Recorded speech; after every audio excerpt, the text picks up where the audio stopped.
Okay, this video is going to be on countering the elbow escape. You're fighting someone now who's got a good skill level and is very good at the elbow escape. Lay down, Angelo.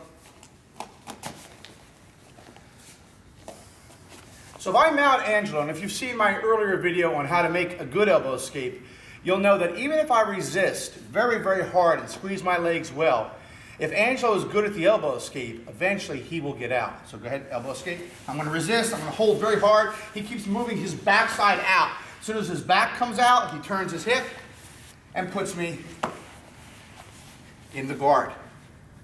Okay, so you're not going to stop this man's elbow escape with a static resistance. Meaning to say, I can't just hold and squeeze and stop him from elbow escaping. It's not going to work. He'll get out. That's what it's designed to do. So how do you deal with the elbow escape if you're fighting a talented person? Make the elbow escape. You let him have it. And you turn immediately into what's called the fetal mount. I call this the fetal mount. What I do is I turn and I pull my foot into his hip. My knee is behind his shoulders. I take this hand and I go across the face, turning the neck this way and keeping the weight on my hand. I then grab the material here and I turn his hips also into it. So what's happening here is I'm pinching with my foot and my knee. My knee is coming behind the shoulder blades and my heel is coming into his hip. Let's look at this again.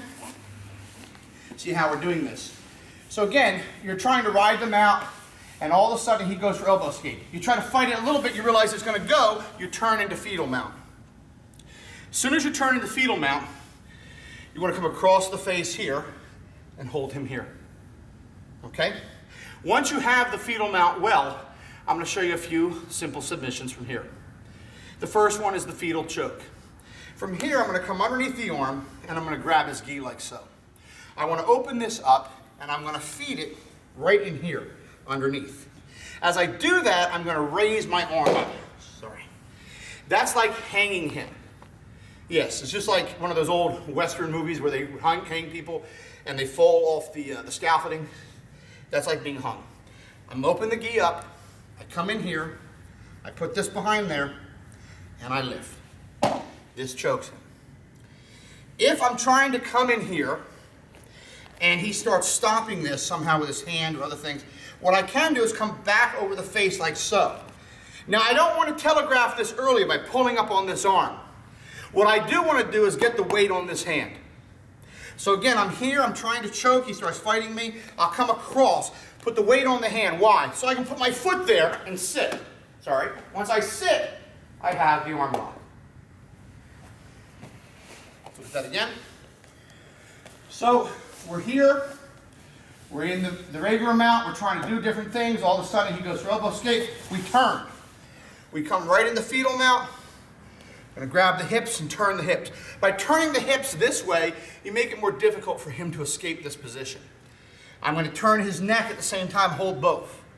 I may go for the choke. He starts fighting me. I come back in front of the face, putting the weight on the hand. Throw the foot, sit, pinch your knees together, and hug the arm. There are other things you can do in the fetal choke, or sorry, fetal mount. So again, you're here, he starts to escape, you turn. As soon as you come into the fetal mount and you find yourself this way, you can come underneath here, and again, he can start to try to stop your choke. He does that, feed this hand through to here. This gives you a very good MMA position. If you pull in tight on this hand, you can hit the ribs, you can hit the face. If he covers his face, you hit the ribs. He covers his ribs, you hit the face. You start hitting him so much and he starts to panic a little bit, he may turn and give the back or release the arm. If he releases the arm, again, put the weight, sit, and take the arm out. So that's one possible counter to a good elbow escape.